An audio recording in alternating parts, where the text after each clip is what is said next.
if you make a year before taxes? Yeah, I'm actually not comfortable answering that. Come on! We're doing the interview now, not you. All right, so for this Browns Backers interview, please help me welcome, hailing from the Hippodrome Casino in Leicester Square in London, the president of the British Bulldawgs Browns Backers, Kelly.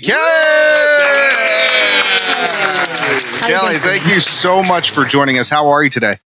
I'm really good, thank you. It is Browns Week in London, and we have got so much planned. I'm very excited. I can't wait.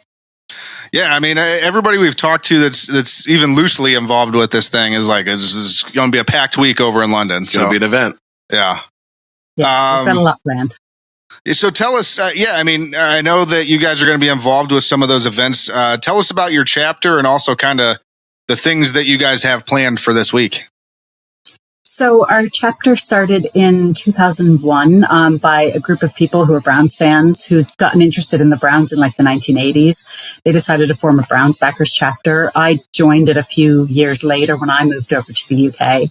And we've just grown and grown with the advent of social media and streaming services, and it's just grown and grown and grown.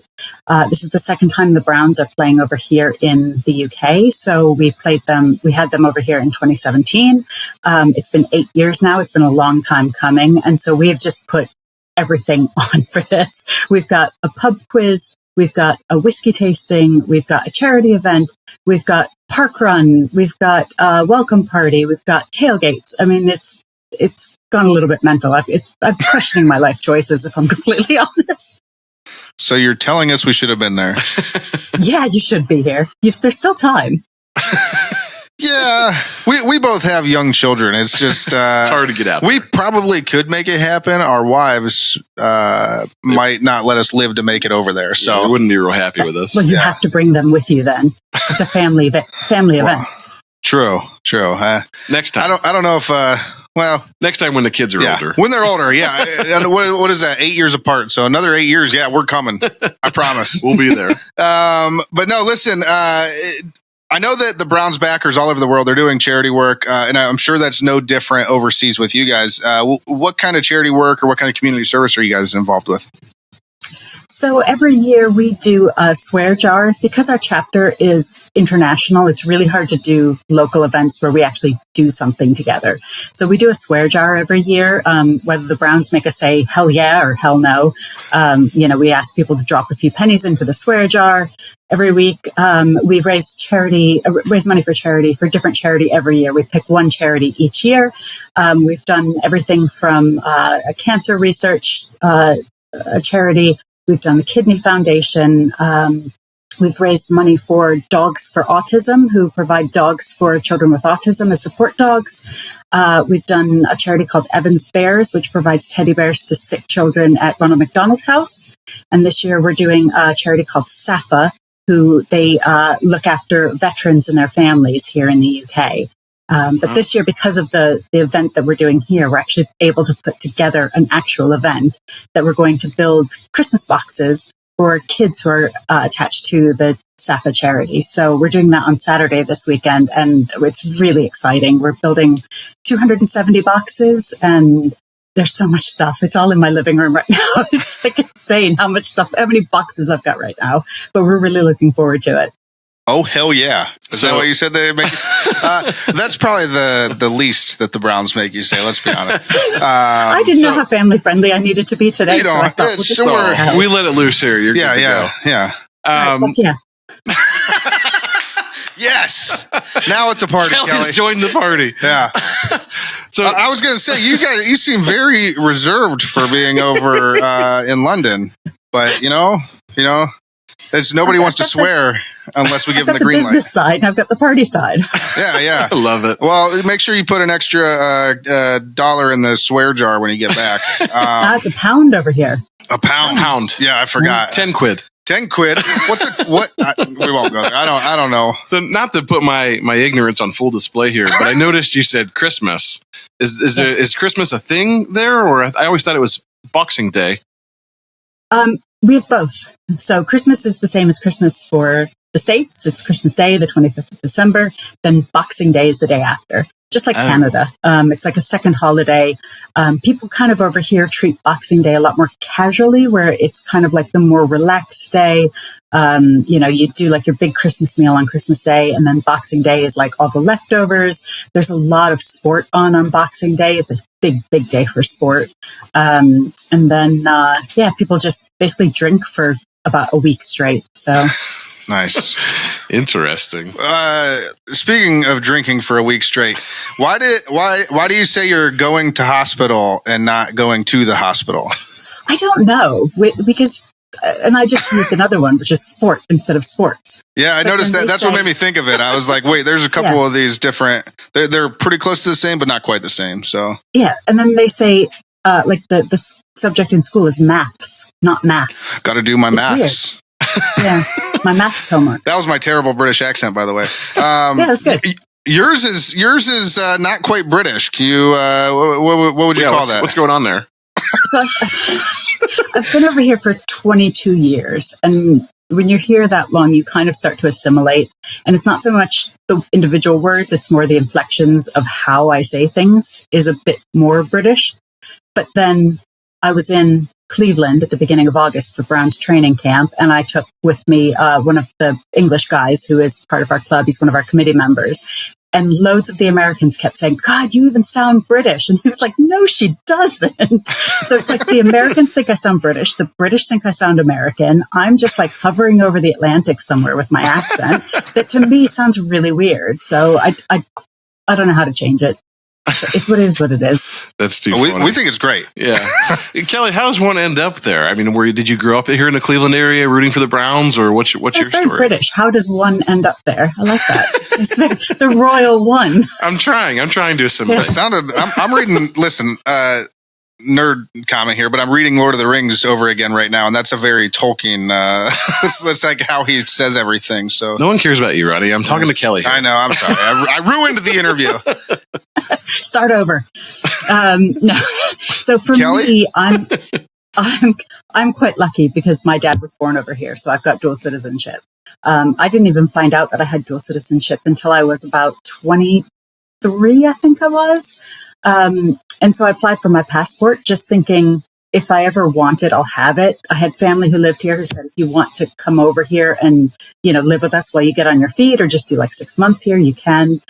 The week that my passport came in the mail, my job in Ohio announced they were doing redundancies. And so they said, we'll pay you like a redundancy package if you want to go. And I was like, wait, I was thinking about going and now you want to pay me to go? And my hand couldn't go fast enough.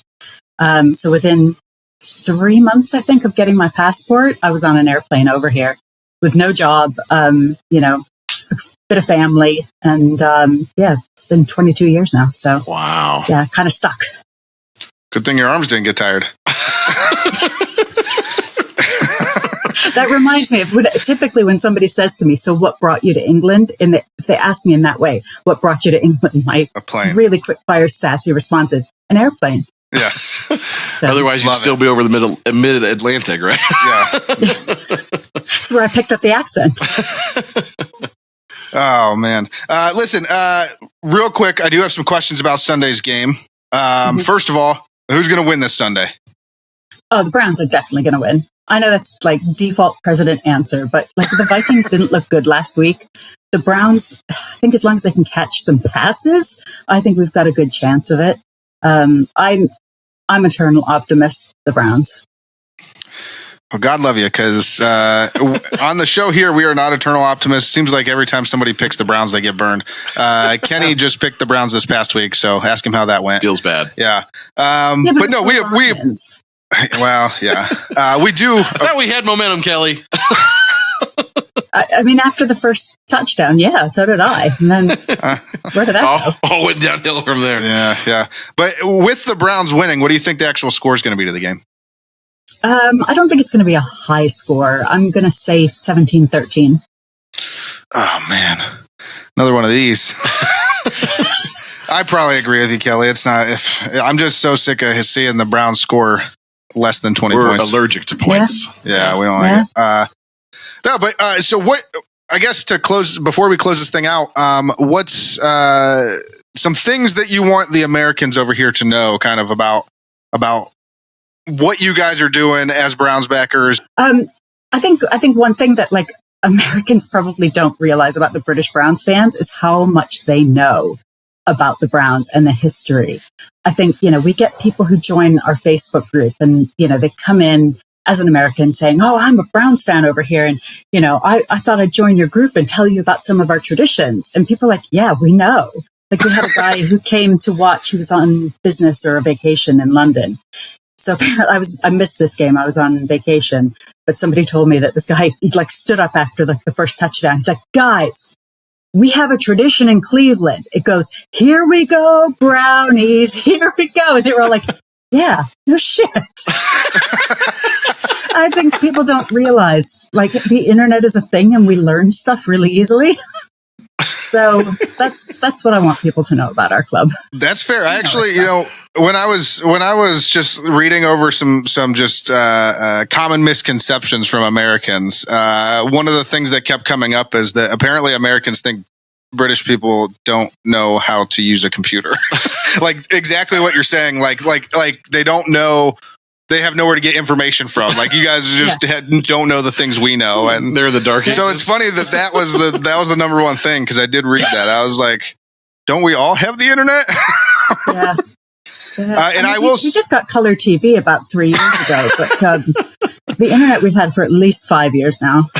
Oh yeah, it's a game changer. I love Unfiltered Kelly. This might be my favorite interview ever. Yeah. Had a drink. And Kelly, I will say your guys' social media presence is phenomenal. Impressive. We follow everybody that we interview. I'll be joining your guys' me, Kenny, and our sound man Bone will all be joining your Browns backers chapter at some point in the near future. I'm a little behind on those, but we'll get to it. And yeah, your social media presence is awesome. I know there's a lot of clubs out there that don't do as well on social media as you guys do. And they're really missing out on a huge tool to just kind of bring exposure to their clubs. So kudos to you guys for using it the right way. Yeah, thank you very much. I mean, some of the credit goes to our committee member, Dan. He runs our Twitter account or X account. So he helps out a lot with a lot of that. So sometimes he'll write a post, he'll share it with me, and I'll share it to Instagram or vice versa. And then all of our committee guys look after our Facebook page as well. So we've got a really good Facebook group. People, it doesn't get toxic in there. And when it does, we kind of have a word with people and it calms down. So it's a really nice group to run. Yeah, it's always good to keep it civil. Which is hard with the Browns sometimes. Yeah. Kenny, you got anything else? I just love the accent, love Unfiltered Kelly, and love to have you back sometime. Yeah, definitely. And happy to come back. Yeah, for sure. And if we are ever out that way across the pond, we'll definitely be stopping in and looking you guys up. Hopefully catching a Browns game with the British Bulldawgs Browns Backers. I mean, hopefully it's not going to be 8 years again. We were meant to come over in 2020, but we all know how that ended. So hopefully it'll just be another couple of years and then we'll do it again. No more global pandemics, Kelly. No we don't want any more of those. Yeah, sorry about that pandemic. Well, listen, Kelly, we appreciate it so much. Thank you for joining us. Thank you for having me. This is Kelly from the British Bulldawgs Browns Backers, and you're listening to the Burning River Sportscast. Go Browns!